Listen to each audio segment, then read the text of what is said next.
There's something I want to tell you about the women I grew up around in Japan. They did not have serums. They did not have retinol. They did not have a 12-step skincare routine printed on a laminated card and propped up beside the bathroom mirror. And yet the women in my neighborhood, my mother's friends, my grandmother and her sisters, they had skin that looked decades younger than their age. Smooth, luminous, quiet. The kind of skin that does not announce itself. I am 61 years old. People tell me I look 30. I am not saying that to impress you. I am saying it because it matters for what comes next. Because what I want to share with you today are 25 habits those women practiced every single day. Habits that were passed down without ceremony, treated as ordinary, dismissed by a modernizing world as old-fashioned or unhygienic or simply unnecessary. Some of them were openly mocked. A few of them, in the rush to sell us something newer and more expensive, were quietly buried. And now, one by one, scientists and dermatologists are circling back to these same practices and calling them exactly what they always were. Brilliant. Before we go any further, I want to be honest with you. I am not a doctor. I am not a dermatologist. Everything I share here is the way I was taught, the way the women in my family lived, cultural tradition and personal memory, not medical advice. Please always do what is right for your own body. Now let us begin. Number 25. Rice water rinse. Every morning in my grandmother's kitchen, after the rice had been washed and set to cook, that cloudy white water was never poured down the drain. It went into a small ceramic bowl beside the sink. By evening, it had fermented slightly, and she would use it on her face and hair.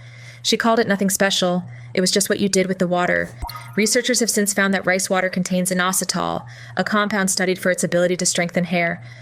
A study published in the journal Cosmetics used 30 female volunteers to examine what inositol combined with arginine could do for hair resilience. The results pointed toward measurable strengthening. Rice water also contains ferulic acid, a plant antioxidant. My grandmother knew none of these words.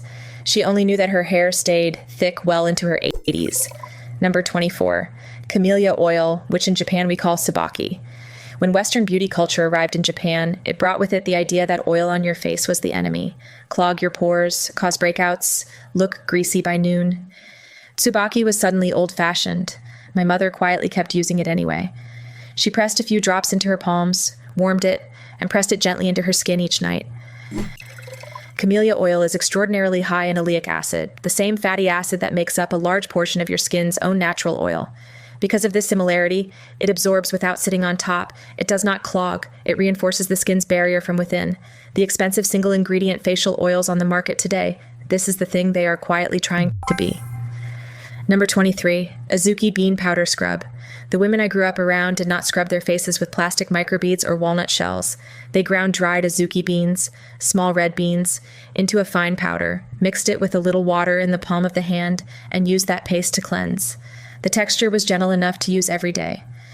Azuki beans contain saponins, natural compounds that create a mild lather and exfoliate the surface of the skin without tearing it.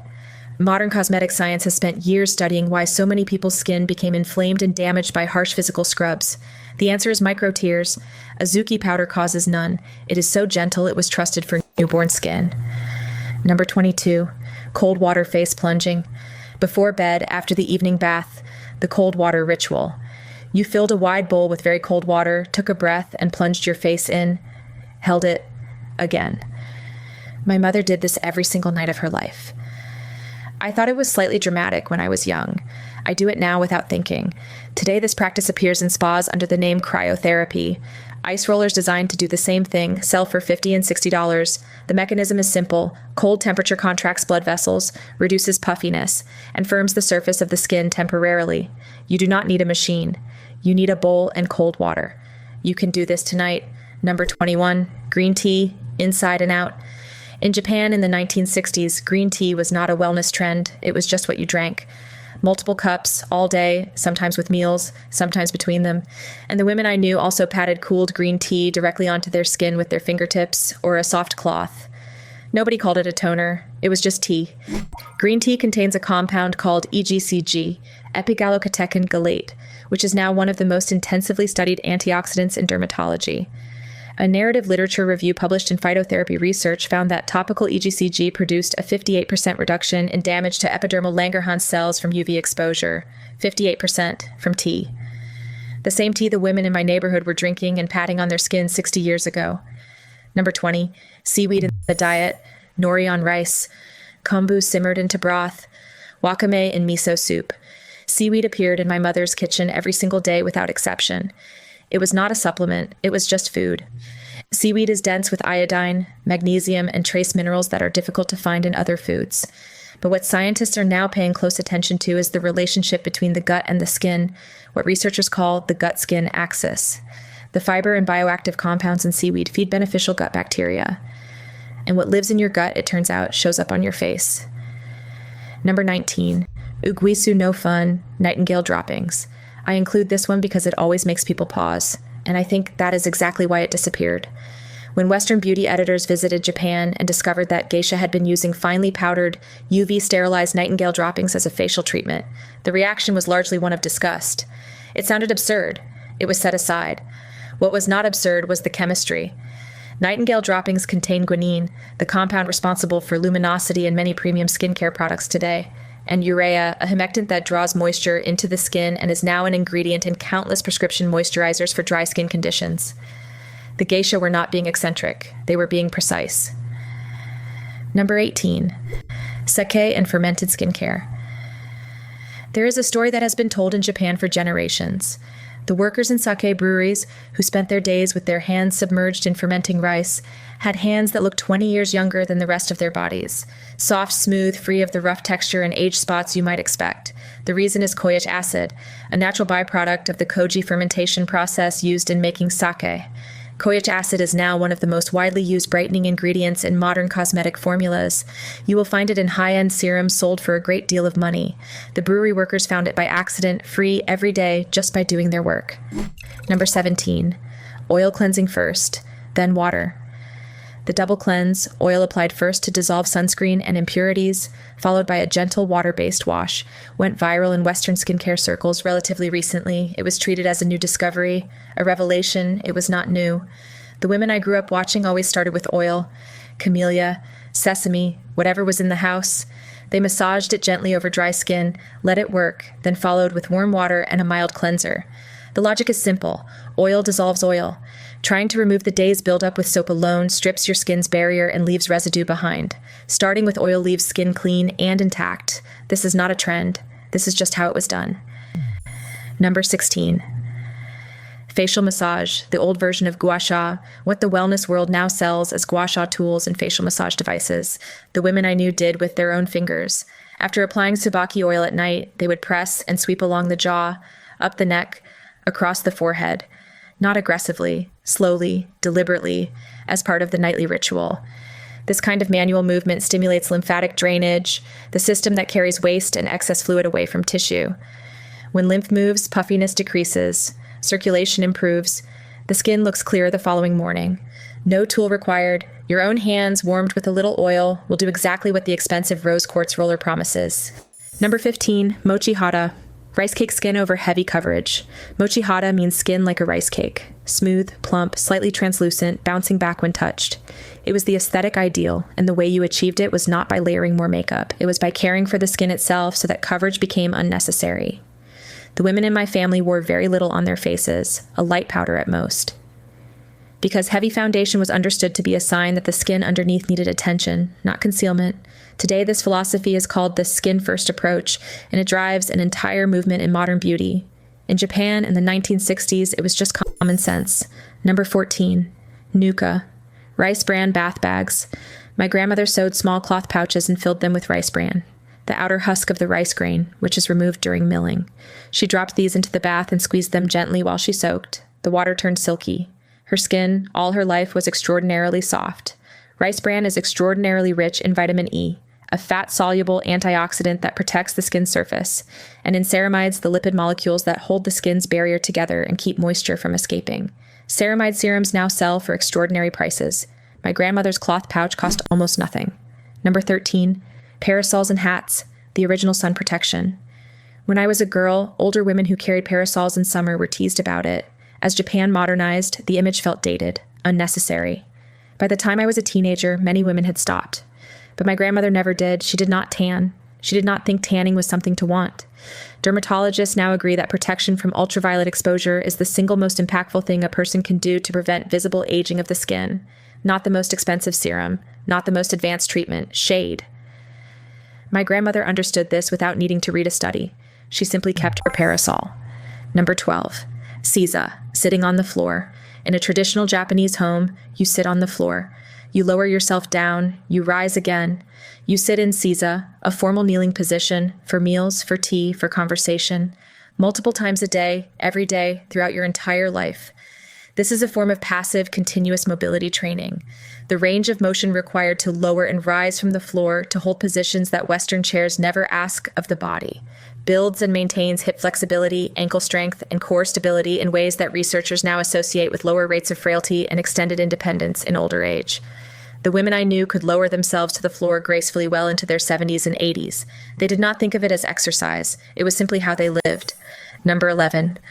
Onsen, hot spring mineral soaking. Japan is a volcanic country, and natural hot springs, onsen, have been part of Japanese life for centuries. The mineral content of onsen water varies by region: sulfur, silica, sodium bicarbonate, iron. Soaking in these waters for skin conditions was traditional long before anyone had a clinical word for it. Researchers now study this practice under the name balneotherapy, immersion in mineral-rich waters for therapeutic benefit. The research is ongoing and honest about its limitations, but the tradition is ancient, and the continued use of onsen for skin and joint health remains a living part of Japanese culture today. You may not have a volcanic hot spring nearby, but the understanding that minerals absorbed through water can support the skin is no longer considered strange. Number 10, fermented foods every single day, miso soup at breakfast, pickled vegetables at every meal, natto, fermented soybeans with a texture that takes getting used to, several times a week. My mother ate fermented food every day without thinking of it as health food. It was just food. The gut microbiome research that would later explain why this matters did not exist in the 1960s, but the results were visible. Clear, consistent skin, well into old age, in women who ate this way their entire lives. We now understand that the bacteria in your gut communicate with your immune system and your skin. What you feed those bacteria shows up on your face. The fermented foods that look like grandmother's plain cooking were doing something remarkable all along. Number 9, camellia oil hair brushing, 100 strokes. Before bed, a long, slow brush. Camellia oil applied to the bristles of a natural brush, boar bristle traditionally, and then 100 strokes from scalp to tip. Not rushed, not roughly. The practice was meditative, and it served a real purpose. Each stroke moves the scalp's natural oils down the length of the hair shaft, conditioning the ends without product. The mechanical action at the scalp stimulates blood flow. Boar bristle distributes the oils evenly without causing the kind of friction that strips or breaks the hair. The women I knew had thick, shining hair late into their lives. They were not using a $45 leave-in conditioner. They were brushing. Number 8, loofah and dry brushing. Before the bath, not after.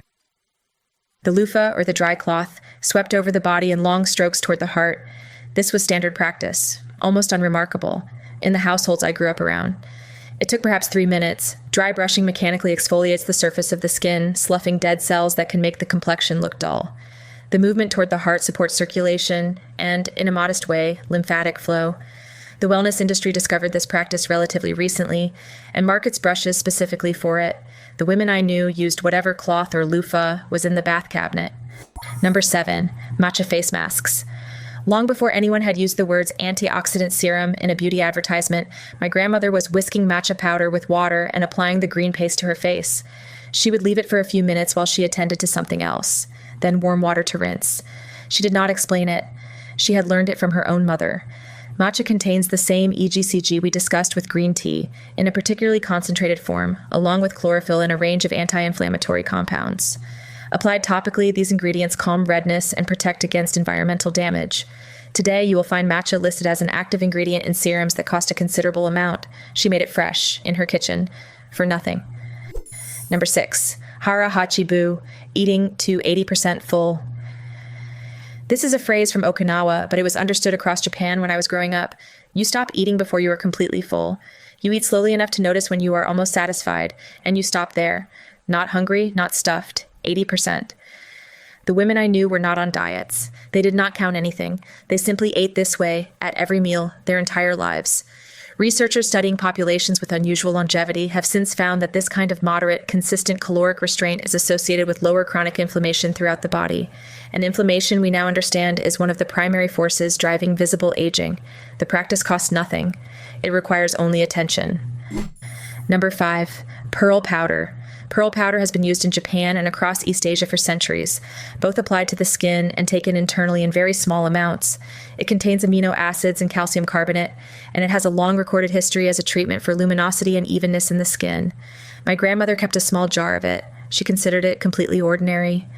The Western beauty world dismissed this for a long time. It has since attracted research attention for the amino acid profile of pearl protein and its potential role in skin cell activity.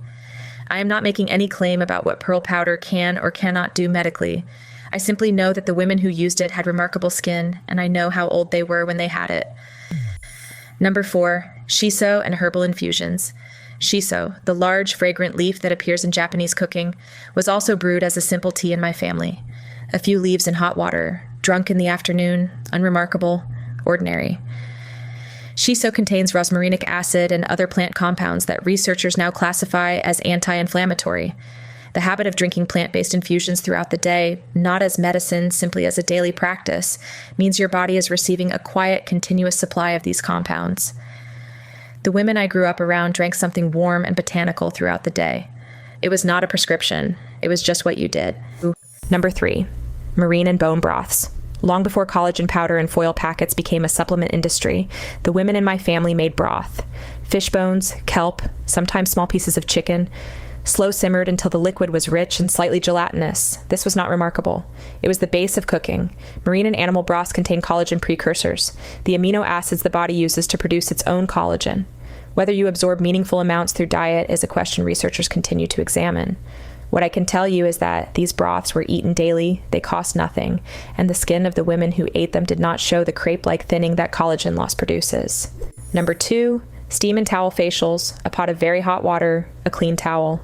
You lean over the steam, drape the towel over your head to hold the warmth, and stay there for a few minutes. Then cold water, then the nightly oil. This was the at-home facial. It cost nothing at all. Steam softens the surface of the skin and gently loosens what has accumulated in pores throughout the day, making the cleanse that follows more thorough. Modern facial treatments charge a considerable amount to do essentially the same thing with more elaborate equipment. The towel and the pot of hot water do the same preparatory work.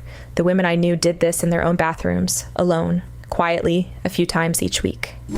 Number 1, sleep. Early, consistent, and treated as something sacred. In the households I grew up around, sleep was not something that happened when everything else was finished. It was scheduled. It was protected. The lights went down at a consistent hour. The house quieted. And this was understood, without any scientific vocabulary to support it, as part of how you cared for your skin. We now call it circadian science. We know that skin cells repair themselves primarily during sleep. That growth hormone, which plays a role in tissue regeneration, is released during specific stages of the sleep cycle, and that chronic sleep disruption accelerates the visible signs of aging in measurable ways. The women I grew up watching were not skipping sleep to scroll or to worry. They went to bed every night at roughly the same time, and they were beautiful. None of these 25 things cost money. Not a single one requires a subscription, a package, or a visit to a clinic. They were practiced by ordinary women in ordinary households, passed from mothers to daughters without ceremony, simply because they worked. The beauty industry of the 1960s did not ban these habits in some coordinated way. But a world that wanted to sell you something new had very little use for things you could do yourself, at home tonight for free. This is just the way we were taught to live. And looking at the women who lived this way, looking at what was in their hands and on their skin and at their tables every day, I find it very difficult to argue that they were wrong. If there is one habit from this list that you want to start tonight, I would love to know which one. And I would love even more to hear what your own grandmother did. The small things she always did that made you think, at the time, that she was just being old-fashioned. Leave it in the comments. I read everyone. If you found something here that you want to hold on to, I share one Japanese habit most mornings on this channel. Small, free, and rooted in the same quiet tradition. Subscribe so you do not miss the next one. And if you want all of these habits together in one place, I have put together a free Yuki Ageless Habits Guide in the description below. It is a simple document. No selling, no upsell. Just the habits written plainly so you can keep them. It is there for you whenever you are ready. Thank you for being here.